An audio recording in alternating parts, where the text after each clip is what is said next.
എന്താ ഒന്നുമില്ലേ? ഉണ്ട്, വലിയൊരു ഒലക്കയുടെ മൂട് പുഴുങ്ങി വെച്ചിട്ടുണ്ട്. ഓ, എനിക്ക് വലിയൊരു പീസിങ് എടുത്തോണ്ട് വാ. നല്ല ഒലക്കയുടെ മൂട് കഴിച്ചിട്ട് കുറെ നാളായി.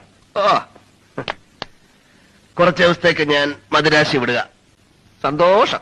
ഒരു കേസ് അന്വേഷണത്തിനാണ്. വളരെ സന്തോഷം. നിന്നെ കൊണ്ടുപോകണ്ട എന്ന ഡിപ്പാർട്ട്മെന്റിന്റെ തീരുമാനം. വളരെ വളരെ സന്തോഷം. പക്ഷെ ഇത്രയും ദൂരം ഞാൻ ഒറ്റയ്ക്ക് പോകണമല്ലോ എന്ന് ആലോചിക്കുമ്പോഴാണ്. സാരമില്ല. ദൂരം എന്ന് വെച്ചാ എവിടാ? ബോംബെക്കാ? ഏയ്, പിന്നെ എവിടാ? ഡൽഹിക്കാ? അവിടെ ഒന്നുമല്ല, ബംഗ്ലാദേശിലേക്കായിരിക്കും. 10-20 മണിക്കൂർ പ്ലെയിനില് ഒറ്റയ്ക്ക് ഇരിക്കാന്ന് വെച്ചാൽ അത് കുഴപ്പമില്ല. 10-20 മണിക്കൂർ പ്ലെയിനില്ല.